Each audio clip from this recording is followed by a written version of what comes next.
Le pervers narcissique t'empoisonne de son propre poison. Non seulement il fait de toi un objet dans tous les domaines, il te télécommande à distance. Non seulement ça, mais il fait en sorte de te laver le cerveau. Tu ne sais pas dire non à ton tour. Tu te sens obligé de lui obéir, de lui plaire. Oui chef, oui chef, oui chef. Et là, t'es piégé. T'es piégé. Tu es dépouillé de tout, mon ami. Tu n'as plus qu'une envie, c'est de mourir. C'est grave d'en arriver là. Rassure-toi si c'est ton cas. C'est légitime. C'est normal. Tu es un être normal, mon ami. Je répète, tu es un être normal. Tes réactions, certes, sont dysfonctionnelles, mais elles sont normales, vu le viol psychologique, physique, spirituel, les abus qu'on te fait. Ne t'en veux pas. Tu devras guérir de tout ça quand tu vas être accompagné pendant 2 ou 3 ans, je te le conseille. Tu devras être accompagné, faire un travail sur toi-même. Le jeu en vaut la chandelle. J'en sors de 3 ans d'accompagnement. Je suis heureux maintenant. Je ne regrette pas ce passage dans le désert, cette mise au creuset.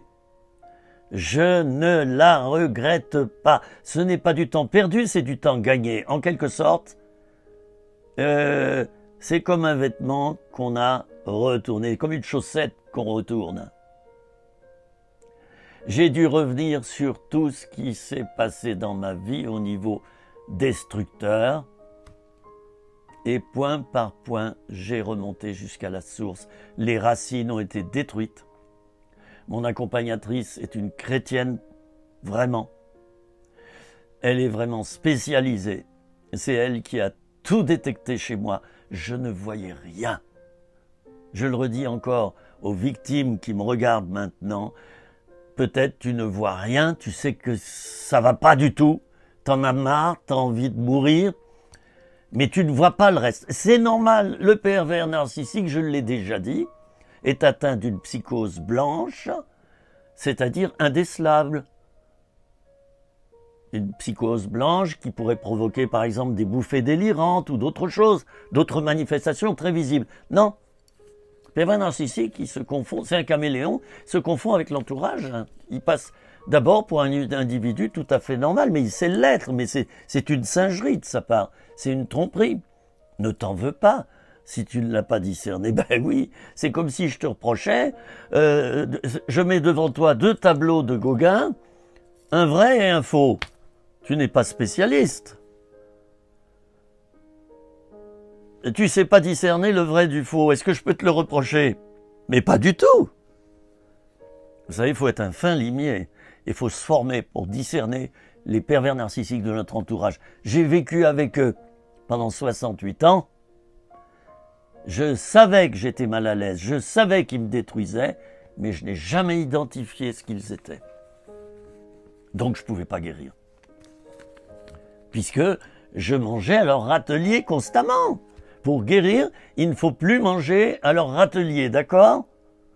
Donc il ne faut plus être en contact avec les pervers narcissiques. Moi, c'est fait. J'en ai plus. Mais je suis tombé de haut. Après avoir changé il y a 6 mois, après 3 années de transformation, je suis tombé de haut. Je me dis, mais oh purée. Mais celui-là, c'est un pervers narcissique. Ah! Mais rassurez-vous, j'en ai pas vu partout. Ou alors celui-là, il en a beaucoup de caractéristiques, mais il ne l'est pas. Il y en a plein parmi les chrétiens. Ben, c'est facile dans le milieu chrétien de séduire, d'avoir un pouvoir spirituel sur les gens. C'est très facile. Ce sont des gens fragiles dans les groupes de prière, dans les églises. Les gens viennent à l'église, pourquoi? Parce qu'ils sont fragiles, ils ont des problèmes. C'est bien normal. Donc, on peut... c'est du pain béni pour les pervers narcissiques.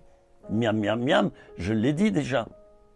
Donc c'est une piste d'envol pour eux. Donc il y en a pas mal dans les églises qui sont là comme des violeurs et des abuseurs. Il y en a pas mal. Ce sont des bourreaux dangereux. Et j'ai dit dans une vidéo que je déconseillais formellement à tout responsable d'église d'établir dans un ministère ou dans une fonction dans l'église un pervers narcissique. Formez-vous, amis pasteurs, au travers de mes vidéos, sans problème, c'est gratuit. Formez-vous pour savoir ce qu'est un pervers narcissique, vous pourrez ainsi discerner. Et peut-être que vous avez un ancien dans votre église qui l'est. Suite à mes vidéos, tout à coup, vous allez peut-être y voir clair. Formez-vous. Je vous assure que vous éviterez dans votre église des divisions, des destructions, des calomnies, des abus sexuels, voire des viols, des vols d'argent, etc. Je vous retrouve dans la prochaine vidéo. À tout de suite.